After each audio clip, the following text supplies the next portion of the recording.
evening, cats and kittens. Mama Kitty here, and I'm going to tell you a story of intrigue, a story of dark necromancers and snake women. If this topic strikes your fancy, then strap in, hold on tight.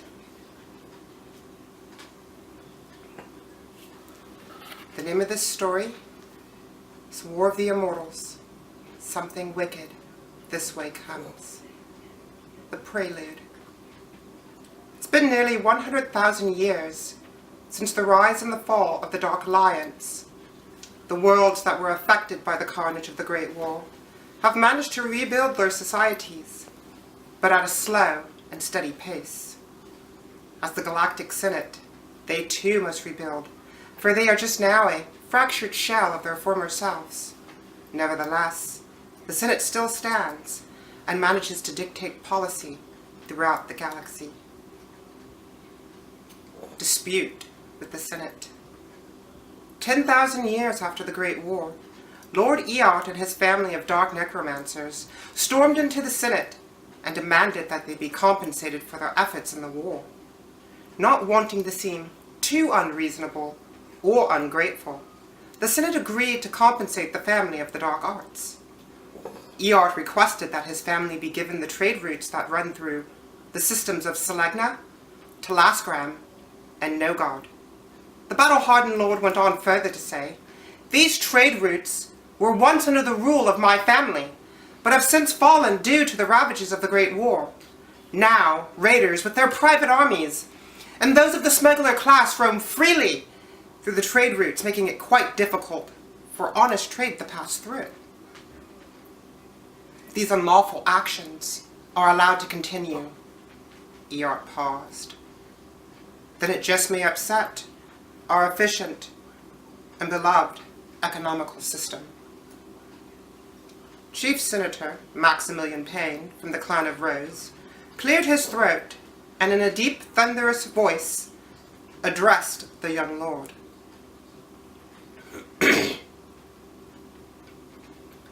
"The Senate has heard your case, but feels that these trade routes would be best suited for that of the Sangir clan. But fret not, young Eot, for your family will be compensated." The blood that ran through the veins of the soulless lord began to boil, causing Eot's swarthy complexion to become flushed with blood. "This is an outrage!" the Dark Lord exclaimed. "Those trade routes are rightfully mine, and let us not forget that it was my family who spearheaded the front lines when the assault on the Dark Alliance began, not those Fragenhoofers from the clan of Blood." "Lord Eot!" shouted Senator Bernard from the House of Preservers. The grey-haired, hazel-eyed immortal in his late 8000s was normally a soft-spoken man and very seldom raised his voice, began to scold the young lord. "Your outburst will not be tolerated in these most sacred of halls. Furthermore, I find your bad-mouthing of the Sangir clan vulgar and most offensive. If you continue to have these outbursts, I will find you in contempt and have you thrown out of these proceedings." "Shut your gap, Redwood," retorted an angered Eot.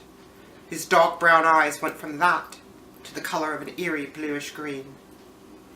"I lost many of my family members in service to you, while the clan of Blood did nothing, I repeat nothing, to help aid in the war effort, and therefore lost nothing.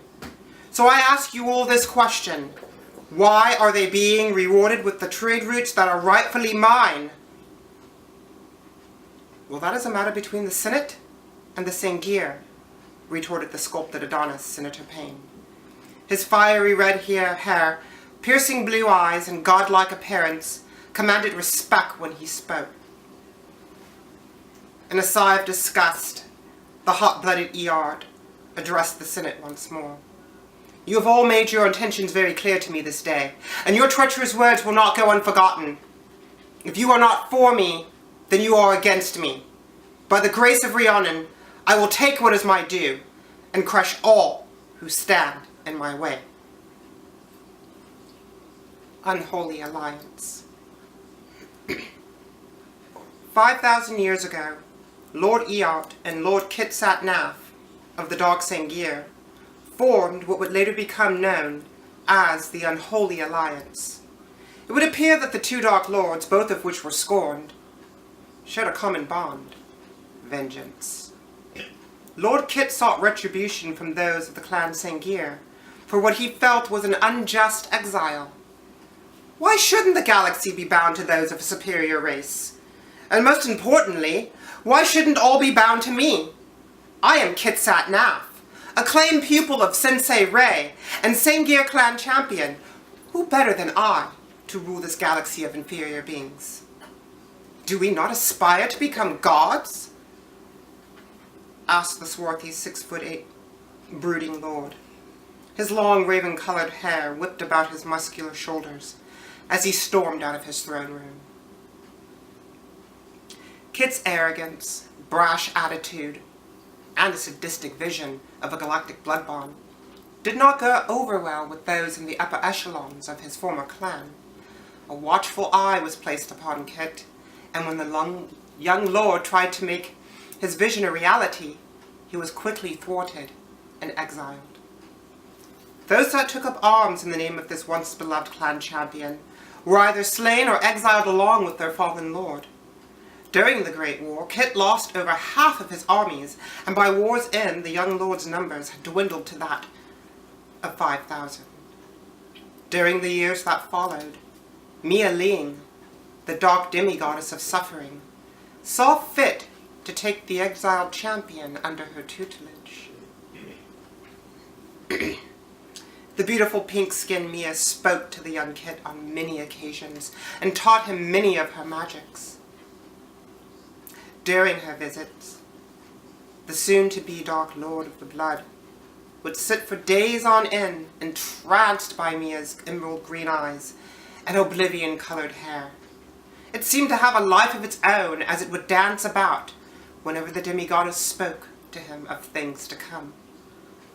In the years that followed, her pupil grew powerful, as did his army. But with 300,000 men and 500 ships, and the promise of a galactic blood bond, worth the price of his soul and the souls of his new clansmen? Kit pondered this question for a moment. Of course it was, he thought. But then, like a bad debt that he couldn't repay, another thought came to mind. Were 300,000 men and 500 ships enough of a force for the young lord to exact his revenge? The answer was no. But who would help him? Who would come to the aid of an exiled champion, turned lord, now hell-bent on a galactic blood bond? The name Death Dealer flashed in his mind. Torrit! Torrit all to hell! Exclaimed the Dark Lord. The thought of asking his immortal enemies for help seemed a bit far-fetched. But then, like the old proverb, the enemy of my enemy is my friend, came to mind. With no time to waste, Lord Kit dispatched several of his best diplomats to the home world of the necromancers, Necropolis. Lord Eart was intrigued with the idea of forming an alliance with this relatively new upstart clan, calling themselves the Dark Sengir. Eart had heard of Kit and knew about his exile from the clan of Blood, but had no idea that the young immortal had amassed such a rather impressive army. Looking inward, the Dark Lord went over this idea with that of his avatar. They are Sengir, yet they are Dark Sengir. That is even more of a reason for you to ally yourself with them, replied the Lord's avatar. Keep those you wish to subjugate close, and your immortal enemies even closer.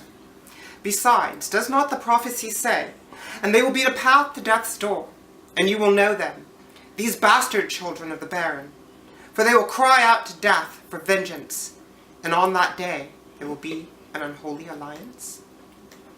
The Dark Lord looked down at the 5 diplomats from his throne of souls, and spoke aloud. Tell your lord that he shall have his alliance, and that from this day forth may the bonds of this alliance never be severed. For as it is written in blood, it is written in souls, so shall it be done. Lightning danced across the sky as thunder echoed throughout the land. The moon ran red with blood that evening, and the souls of the damned cried out. The Dark One approaches. May the gods help us all. Fallen angel. 1500 years ago, a young Valkyrie by the name of Justina Rosalba fell from grace when she took it upon herself to study the path of the dark arts. The elders of the clan Valkyrie, and even Valkyrie herself, Justina's mother, forbade the young princess from pursuing this vile and evil path. Many deterrents were used to keep the child from acquiring this forbidden knowledge. Their actions were in vain, for the more they forbade, the more of this knowledge the young Justina sought. Why must this knowledge be kept from me? If I am to transcend to the state of godhood, mustn't I be knowledgeable in all paths, dark or otherwise? True. Now why is it that your elders seek to keep you from obtaining this knowledge? Replied a dark voice from within. They seek to keep me from reaching my full potential. They are hypocrites who contradict and twist the laws to fit their needs.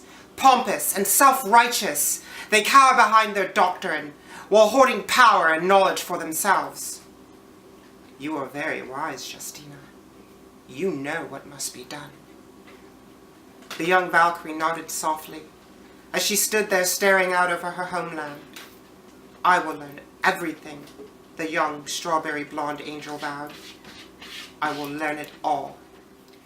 Days turned into years, and the years turned into centuries, as Justina continued with her forbidden studies, but she did this in private.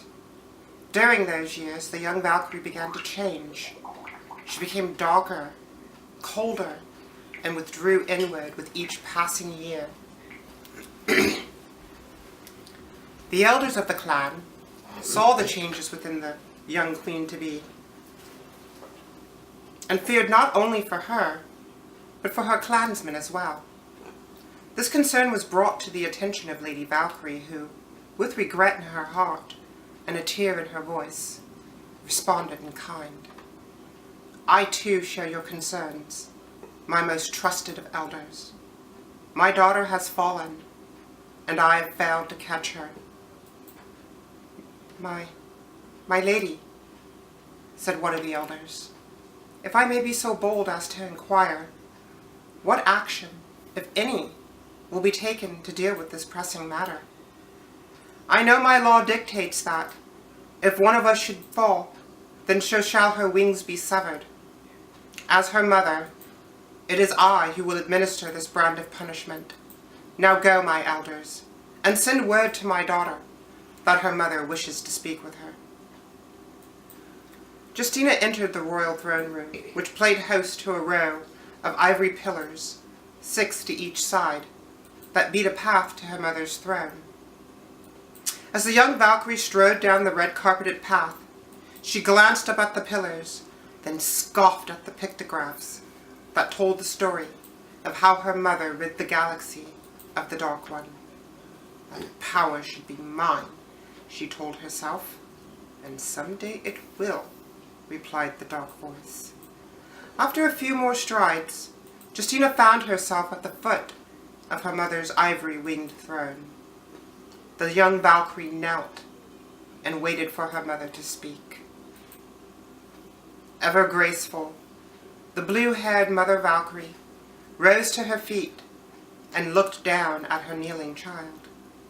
Her beautiful coral blue eyes rolled into the back of her head and were now replaced by that of an icy blue. The peach-skinned Mother of Angels removed her hands from the sleeves of her white robe and stretched out her arms. Rise, Justina, so that I, your mother, may gaze upon you one last time. With a puzzled look and hatred in her heart, the wayward child rose to her feet and stared her mother in the eyes. I have summoned you here to discuss what is to be done about your blatant disregard for all that is righteous and good. You are a rebellious and hateful one. You have turned inward, thinking of only yourself, thus making you one of the fallen. So does this mean I will be stripped of my heritage, Mother? Retorted a cynical Justina. Valkyrie descended the steps that led to her throne and stood face to face with her daughter. Trying ever so hard to hold back the tears, the blue-haired beauty slowly pulled the sword of judgment from its scabbard. The dimly lit throne room was set aglow as a pure blade of holy light protruded some 7 feet from the hilt of a broken broadsword. Justina fell to her knees and cowered. You have fallen, and I can no longer have you in my presence or in my domain. From this day forth you shall be banished, stripped of all privileges, and have your name thus stricken from the book of names. Valkyrie raised the weapon above her head, and in one quick motion, her daughter's wings fell to the floor and turned to ash. A burning sensation made itself present within the pit of Justina's belly. Vile hatred and loathing resided there, causing the Valkyrie's milky complexion to turn a deep blood red. Filled with rage and anger, Justina turned and left her mother's presence without saying a word. Heavy-hearted, Valkyrie fell to her knees and wept. My daughter, my love, what have I done? I have cast you from out of my house and delivered you unto the hands of darkness. O Rebisi, Mother Goddess, please forgive me and watch over my child. As the days gave way to the years, Justina's unquenchable thirst for forbidden knowledge grabbed the attention of 2 very dark and very sinister lords.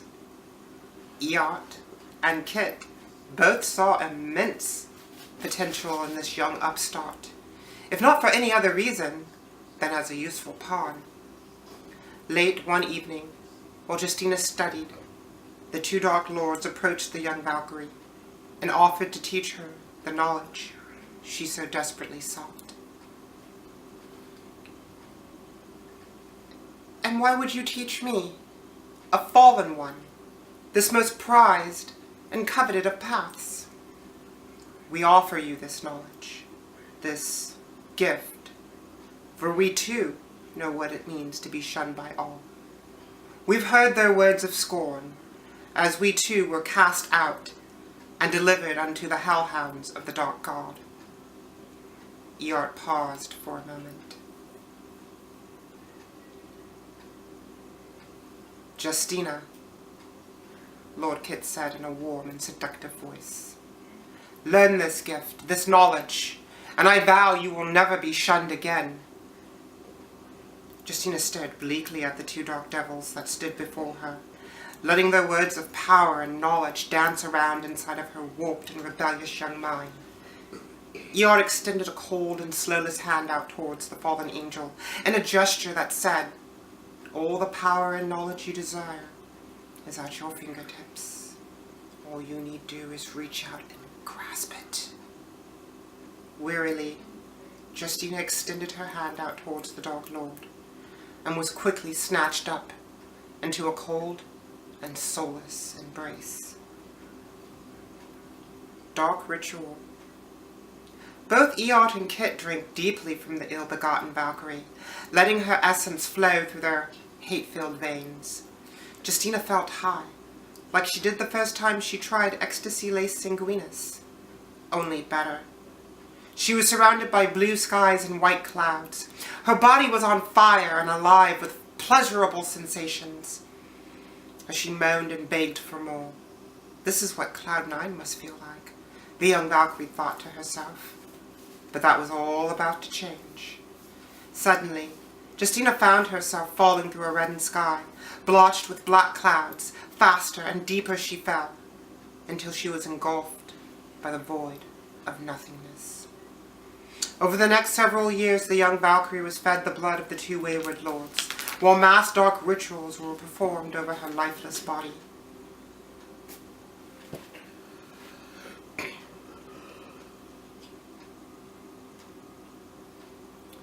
Voices in the dark. Justina awoke to find herself surrounded by inky blackness. Frightened and unsure of what to make of things, she began to cry. "Why do you cry?" a familiar voice asked, as it thundered throughout the darkness. Startled, Justina turned around to see where the voice was coming from, but found only nothingness in its place. "Why do you cry?" the voice asked once again. "I cry because I foolishly gave up my essence in the quest for forbidden knowledge. I sacrificed all that I was and all that I am, and for what? Only to find myself here, in oblivion. That is why I cry." "Who said you were in oblivion, child?" Justina stared in bewilderment as a flood of questions came rushing to her mind. "Shush, child. Quiet yourself. Your quest for forbidden knowledge has not gotten in vain." "You mean?" "Yes, and there is much to do." The aftermath. As Justina came to, she found herself submerged in a pool of blood. Sitting upright, she noticed that the room she was in had been set aglow by means of candlelight. Darkness loomed in the background, making it difficult for the Valkyrie to make out shapes and objects. On hands and knees, Justina crawled her way out of the blood-filled pool and over to the marbled steps nearby. She was cold and unsure of what to make of things. All the while, her litzied mind continuously slipped in and out of unconsciousness. "Snap to, child. You do us no good lying here like a scolded and defeated harbinger," stated a dark and familiar voice. Justina made it back to her knees and placed a blood-soaked hand to her blood-soaked face. The young immortal's head was pounding, making it difficult for her to rise to her feet. "Feels like my melon is being struck by Miller's mighty warhammer," she thinks to herself. "If you wish for this endless torture to stop," chimed in the dark voice, "then follow the symbols that have been etched into the steps. Descend them and reveal to the galaxy what you have now become." Justina stared through the pain and fog of her mind, trying desperately to locate the steps. Slowly, her vision cleared, just long enough for her to locate the steps and the glowing symbols etched therein. Carved into the smooth marble steps were the ancient symbols of the Death Dealers and that of the Dark Sangir. The steps descended into the darkness, while the symbols lit up like a beacon, guiding the way into the void below. While gathering as much strength as possible, Justina rose to her feet and gathered her thoughts. Where am I? Who am I? Was at the forefront of her warped and litzied mind. The answer to all your questions lie at the bottom of the stairs, child. Now go. Although frightened and unsure of what to make of things, Justina obeyed the voice and began her descent down the steps. There, down below, Eot and Kit awaited the arrival of their new creation. As the young fallen angel's feet touched the ground, Justina let out a cry of anguish. Visions, horrible visions of being tortured, raced through her already tormented and twisted mind, causing her body to be racked with pain.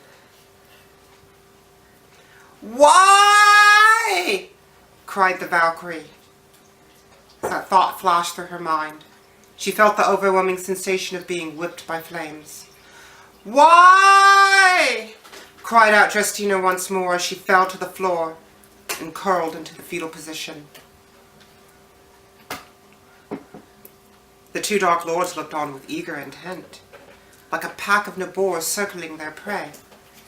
As Justina lay there, enduring the torture that had befallen her during her slumber, another vision danced through her mind.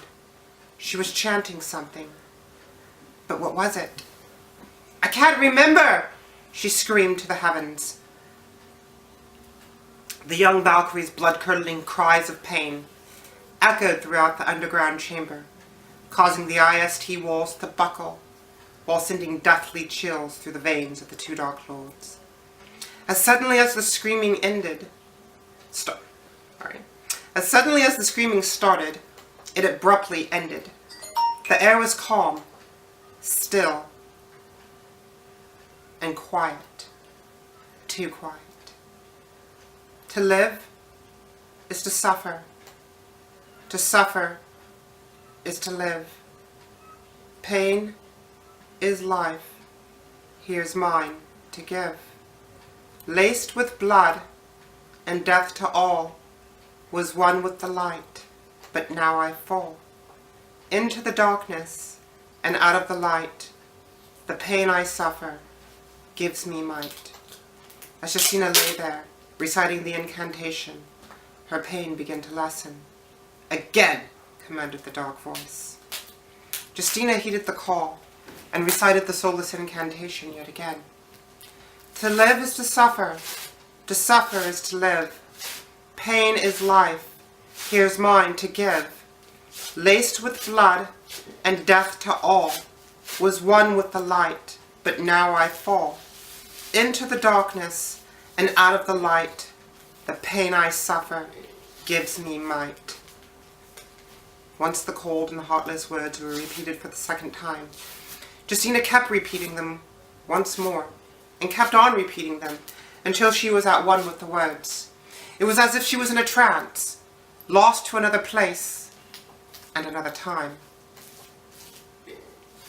While in this trance, Justina was taken back to her time in the void.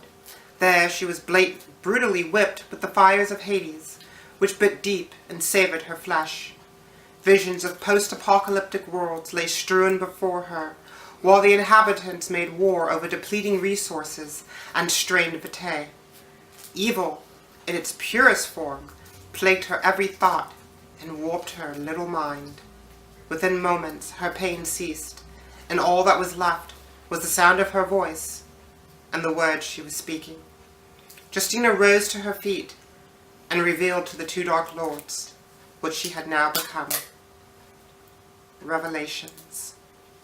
Justina's beautiful, coral blue eyes were now soulless black coals that seemed to hauntingly pierce the soul, as if passing judgment over all they saw.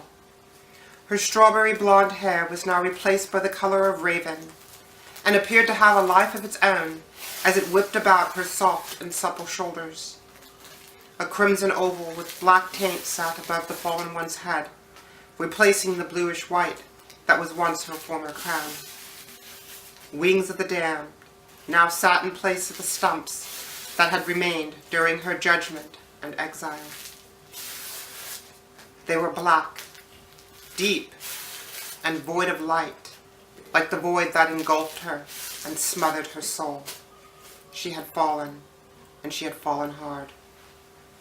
As Justina approached her two dark masters, she opened up her newly acquired wings and revealed a sight that left the two dark ones in awe. The underside of these dark beauties. The underside of this dark beauty's magnificent wings were stained in blood, while her supple, milky flesh played canvas to a host of necromantic and dark sanguineous symbols. The ancient symbols of the death dealers pulsed an eerie emerald green, like that of a soul saber, while those of the dark Sangir bore the dark crimson red that is their taint. Justina knelt before the two dark lords and spoke. I am yours to command. Do with me as you see fit. Eard extended his hand out towards the kneeling Valkyrie and spoke. Rise, my child. Your descent into the darkness has come to an end. Rise and bring your wrath down upon those who saw fit to condemn you. Rise so that you may shine brighter than the stars that blanket the galaxy.